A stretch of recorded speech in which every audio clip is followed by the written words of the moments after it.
and welcome back to Odd Socks. Today it's all about weeds. The weather has been perfect for these weeds. The extra bit of rain that we've been having, the extra bit of warmth, the weeds have really took hold. Now I normally spend about half an hour to 40 minutes, 5 times a week trying to keep on top of the weeds on this plot. Now there's a big difference. We've got no dig mainly on this side, and then that side is brand new no dig and partially dug beds. So we have two different ways of growing at the moment on this plot. Now I can tell you something, it is so much easier to weed on the no dig than it is on heavy clay soils. Now on this video I'm not going to be talking about pesticides or weed killers or anything else. It's not something that I use on this plot, but if that is your choice, then that is up to you. It's your plot, your rules. But I am going to be discussing this. Now this is obviously a hand trowel. Now there's many different types of trowels you can buy. It's whatever you can afford and it's whatever you find easier. Now let me show you some of the weeds that I've got on this plot. Now this is one of the first no dig beds we've had, and you can see I've still got issues with bindweed, but every time we see it we are trying to take it out. Now I haven't been down here properly for about 4 or 5 days, and this is what has grown in such a short space of time, and this is what we need to deal with. So we've got bindweed and we've got thistles in this small patch. This stuff we have everywhere, and it grows as fast as I can remove it. Now this is horsetail. A lot of people call it mare's tail, but it is the bane of my life at the moment. And this bed is just covered with annuals. Now it's the mainly our newer side that is causing us more issues this year, but there was an awful lot of annual weed seeds in this bed, and you can see the difference between a slight covering of compost and no covering at all. This is just bare clay soil which had been weeded, but obviously the annual seeds have decided to sprout. And I've even got mare's tail here as well. Now the mare's tail really is a giant pain in the backside. We had a very, very small patch of it in the bottom right hand corner of our allotment. Now this was the newer allotment that we took on later on. Now it was only a very small patch, and last year it wasn't too much of an issue, and I know the year before that it wasn't too much of. We used to see it between the slabs, but it was maintained and it wasn't too much of an issue. This year it has grown unbelievably far.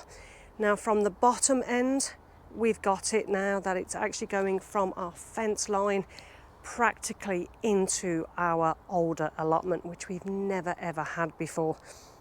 And this is just in one season this year. It is also growing all the way up through here, through all these beds, into the polytunnel, into the beds behind, and pretty much I haven't seen very much on this side of the allotment that hasn't had some mare's tail, horsetail. But the good news is it's not the end of the world. A lot of people panic an awful lot when it comes to this particular weed or pest. The thing is with mare's tail, aka it's properly called horsetail, is its roots are really, really long, and they do go very, very deep.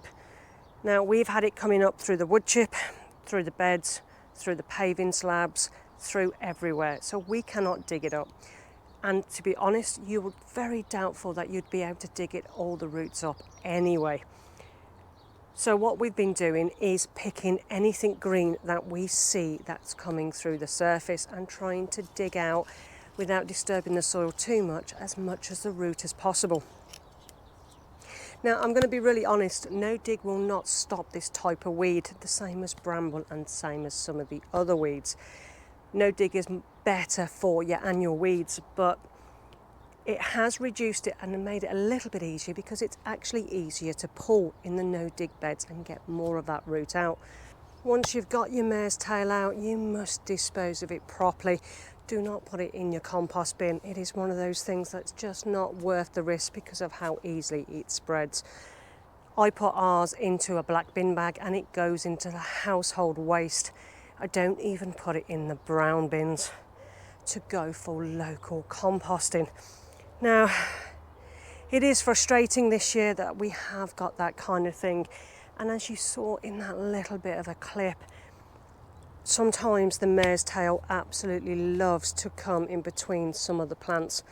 Now, theoretically, really, it makes it nigh impossible to dig that up without damaging that plant. So if you are just removing the green growth on that plant, it will still benefit you to reducing those weeds. As soon as they start opening, they start releasing more spores. Those spores will spread incredibly far, as I've found this year, because I do think a couple of the parts that we'd actually missed that was undercover did actually go through the whole of its cycle, and I think that really hasn't helped. So even if you're picking them and reducing them, it will make a massive difference on your plot.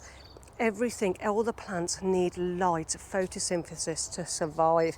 If it's not being able to get the sunshine because you are picking regularly, so it can't do that, it can't spread as far, and you just have to keep on top of it. Now, we've always had issues with bindweed on this plot. It was exceptionally matted when we first took it on, and that has not really changed. Now, last year it was a bit of a nightmare, but in fact it was still better, I suppose, than the year before, looking back at some of the pictures. This year we've still got it.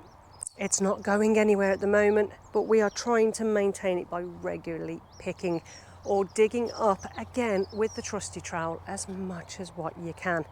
When it comes to weeds, it's all about the roots. You need to remove as much of the roots as possible.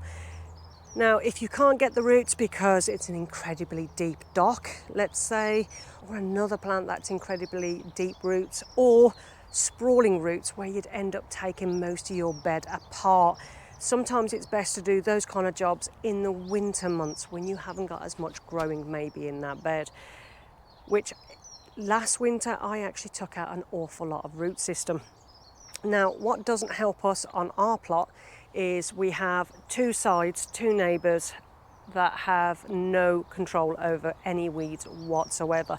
In fact, it's really, really bad. It's an abandoned plot on the one side and a half used on the other. Now, this creates so many flying weed seeds that come into this area. Now, theoretically, you're never going to stop all those dandelion seeds coming in from elsewhere, but really it is just common practice to remove those seed heads before they get to that stage. Now, I'm all for feeding the bees with the flowers, but once it starts turning to seeds, it's good practice to remove those seed heads. Most people will have it stipulated in their contracts, if they're council or association, on their growing space, that they're doing everything they can to reduce the amount of weeds that spread onto other people's plots. One of those ways is by removing a lot of those seed heads, be it the nettle seed heads, be it the dandelion seed heads, or anything else that is a pest or an issue on people's growing space. Now, I have little strands of bindweed in general now. As you can see, the bits of tufts of grass do come up relatively easy, and in this no dig bed, even these weeds, they come up a lot easier than on my clay soil. But I can actually feel that coming through. Now, that is only a small amount of root, but keeping on top of it makes a big difference. Now, this is just the small roots that have actually just been left behind from a previous digging.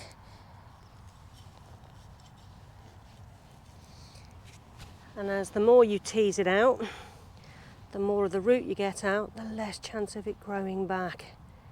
So to be able to get your roots and to get as much out.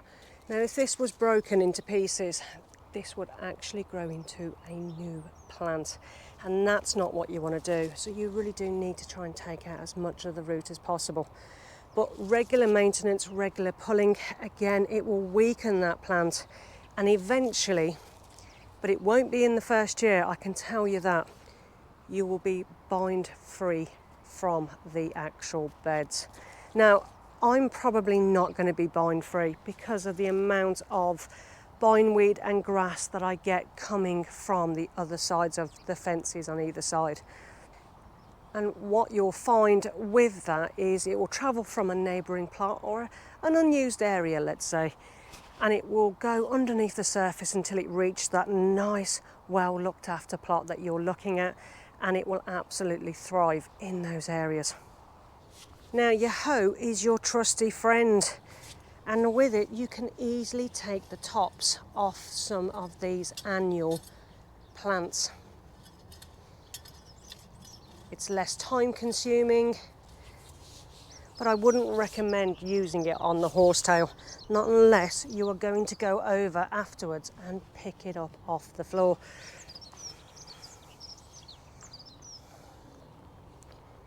But for your annual seeds, your annual weeds, it is great. Now, you really could do with doing it on a dry day, but to be honest, of late, I don't think we've actually had that many dry days. Now, there's different types of hose that you can actually get. This is okay, but I prefer the other types of hose, to be honest. Nice and easy to do, and if you've got space between your plantings, it makes life that little bit easier. The hoe is great for that kind of thing, but the hand trowel is better for your perennials. This will make sure that you get as much of the root out as possible. Now, one of the other causes of weeds is having a bed that hasn't been planted.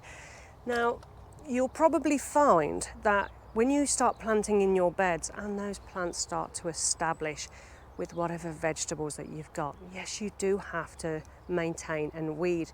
But as those plants get bigger, it crowds out those weeds and you have less issues. So with that theory, having as much full beds as you possibly can throughout the year makes a massive, massive difference. And I've noticed that the beds that I've got either full of broad beans or full of maybe a few lettuces in places, or all the other things I'm starting to get into the ground, the weeds are an awful lot less. So bear that in mind. The longer you leave your beds empty, the more issues you're going to have with weeds blowing in and issues with weeds taking over, because nature does what nature does. It loves to grow in bare, empty soil. So what weeds are you having to contend with this year, and what's your best way of getting rid of them? This is just some ways, some easy ways, but it does mean that you have to weed several times a week in general.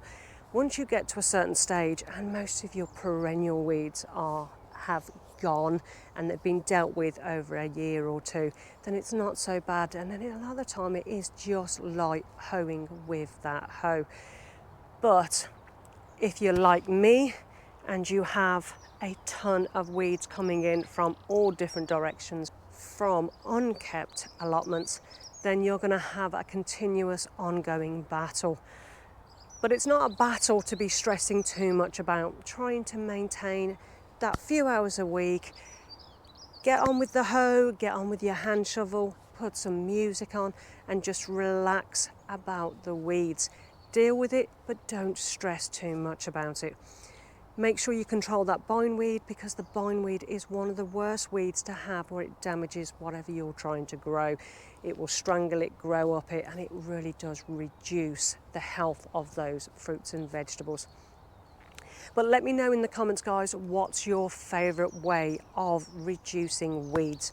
Like I said, I do no dig, and I did do it correctly. But you will still get weeds coming through, blowing through, or growing through that cardboard.